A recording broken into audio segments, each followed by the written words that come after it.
आज का वीडियो आपके लिए बहुत मायने रखता है। ये सारे 10 सवाल मैं आज बहुत ही कम समय में रखूँगा और ये 10 सवाल आपके लिए बहुत ही इम्पोर्टेंट होगा। शायद इसे आप वाकिफ़ होंगे और ऐसा सवाल लगभग लोग भूल जाते हैं। तो पहला मेरा जो सवाल है, कहता है दो बीजगणितीय पद के बीच में प्लस या माइनस हो तो इस व्यंजक को क्या कहते हैं। ऑप्शन में है एक पदीय, त्रिपदीय, बहुपदीय और द्विपदीय। देखिए, जब कोई भी बीजगणितीय पद होगा आपको ध्यान रखना होगा इसका आंसर क्या होगा। तो अगर ऐसा रहेगा तो क्या करना है आपको। देखिए, दो पद दिया हुआ है, पहला 1 और 2 मान लीजिए, दोनों पद है। ये प्लस है और ये माइनस है, या फिर ये प्लस है और ये भी प्लस है, क्योंकि कहता है कि बीच में प्लस या माइनस का चिन्ह है, मतलब 1 + 2 या 1 - 2। तो इसमें 2 पद हो गया, तो इसे हम क्या कहेंगे, द्विपदी। तो इस तरह से मेरा ऑप्शन जो है ये डी नंबर का सही होगा। तो दो बीजगणितीय पद के बीच में प्लस या माइनस का चिन्ह हो तो इस व्यंजक को हम द्विपदीय व्यंजक कहेंगे। अब दूसरा सवाल है कि पूर्णांक का संकेतक प्रतीक क्या है। पूर्णांक का संकेतक प्रतीक क्या है। पूर्णांक मतलब कोई भी, जैसे 1 हुआ, 2 हुआ, 5 हुआ, 10 हुआ, एक पूर्णांक के रूप में है। तो उसे जो संकेतित करते हैं हम W से करते हैं। इस चीज़ को हमें ध्यान रखना होगा। तो W से करते हैं और ये बेसिकली याद रहेगा, ठीक है। तो मेरा ऑप्शन यहाँ बी नंबर का है। तीसरा नंबर है कि सबसे छोटा प्राकृतिक संख्या क्या है। देखिए, प्रकृति संख्या जो होता है और कहता है उसमें भी सबसे छोटा। तो प्रकृति संख्या हमको पता है, आपको पता है तो बता दीजिए, और नहीं है तो देख लीजिए। देखिए 1 2 3 4, मतलब 1 से जो शुरू होती है वह प्रकृति संख्या होता है और 0 से शुरू होता है जो पूर्ण संख्या होता है। तो इसमें 1 सबसे छोटा है, तो ऑप्शन में भी हमको दिया हुआ ए, तो ए नंबर का ऑप्शन 1 है। सबसे छोटा जो प्रकृति संख्या है वह है 1। अब अगला सवाल है कि सबसे छोटी पूर्ण संख्या। मैंने अभी जस्ट ऊपर में बताया कि पूर्ण संख्या और प्रकृति संख्या में क्या डिफरेंस है। तो यहाँ पर पूछ ही लिया गया है पूर्ण संख्या। तो प्रकृति संख्या के में सिर्फ आगे 0 लगाने के बाद यह पूर्ण संख्या बन जाता है। तो ये क्या हो गया, 0। मतलब क्या हो गया, ये 0 हो गया, मतलब ए ऑप्शन सबसे छोटी पूर्ण संख्या 0 है। अब आगे का जो सवाल है, अब अगला सवाल है कि +4 संख्या रेखा में 0 के डैश और हो गए।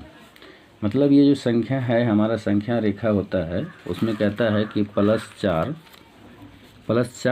संख्या रेखा में 0 के डैश और होगा। देखिए, तो ये संख्या रेखा हो गया, यहाँ पर 0 रहता है, और ये बायां हो गया और ये दायां हो गया, दाहिना।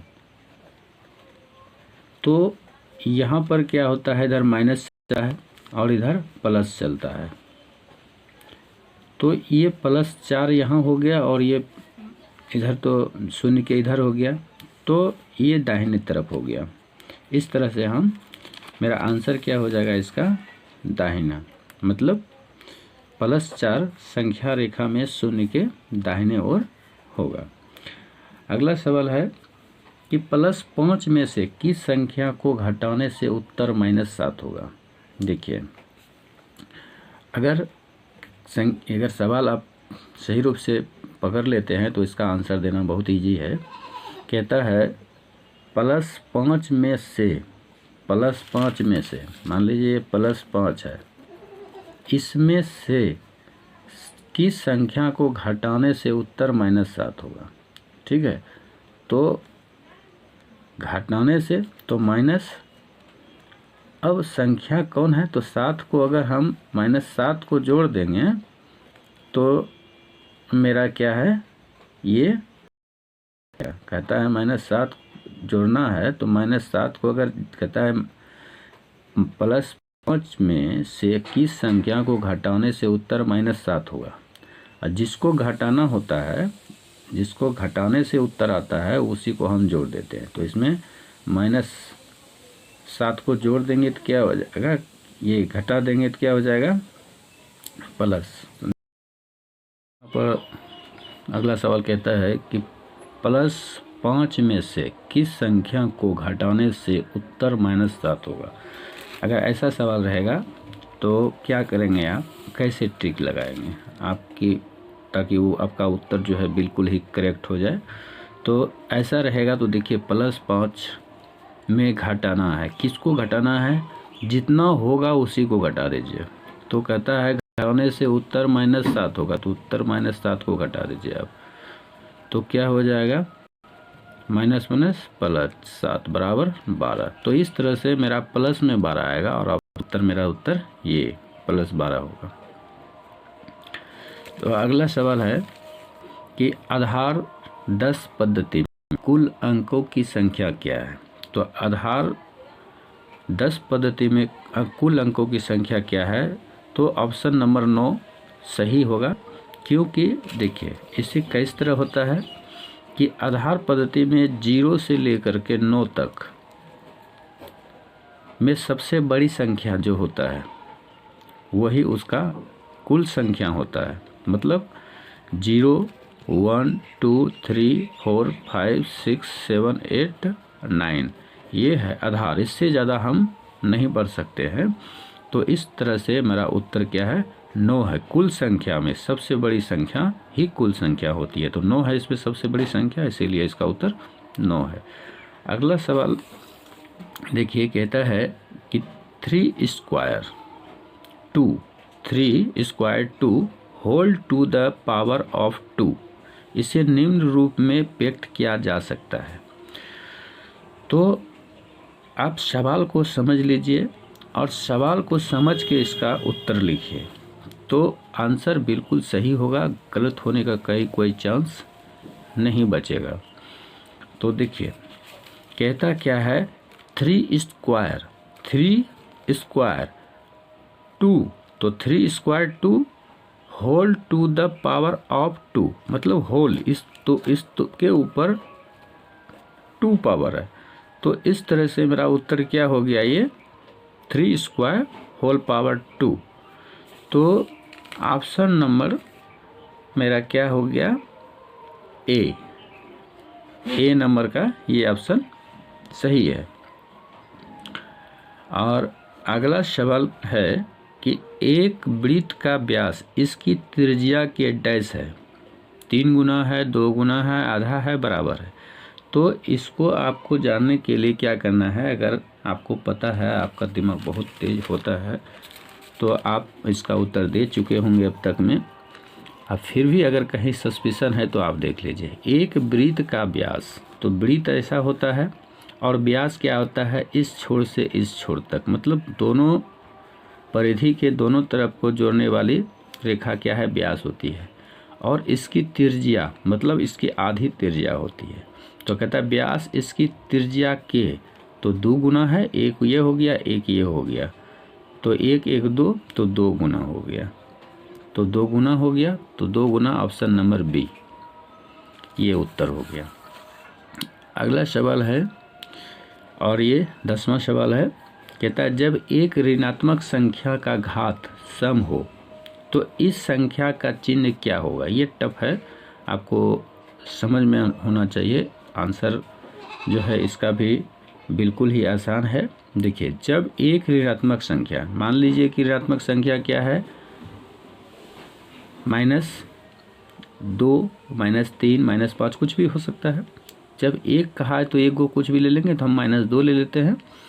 एक ऋणात्मक संख्या का घात सम है, इसका घात जो है पावर, ये सम है, मतलब 2, 4, 6, 8 इस तरह से। तो 2 मैंने ले लिया, तो इस संख्या का चिन्ह क्या होगा, तो देखिए -2 गुना -2 कर लीजिए, स्क्वायर पावर है तो इसका मतलब 2 बार है, तो माइनस माइनस प्लस, 2 दूना 4। इस तरह चिन्ह हमको देखना है, ये अंक क्या मान क्या है ये नहीं देखना है हमको। तो इस तरह से ये नमक आता है, तो ऑप्शन नंबर 1 मेरा सही है। इस तरह से क्या है, आपको 10 ऑब्जेक्टिव सवाल हम यहाँ पर दिए हैं और बहुत ही इम्पोर्टेंट है। और ये सारे सवाल जो है CBT ग्रुप डी में RRB के अंतर्गत पूछा गया है। ये वर्ष 2008 में टेस्ट और फाइनल एग्ज़ाम में भी पूछा गया है, तो आप इसे गंभीरता से लेंगे और इसका सही रूप से बनाएंगे।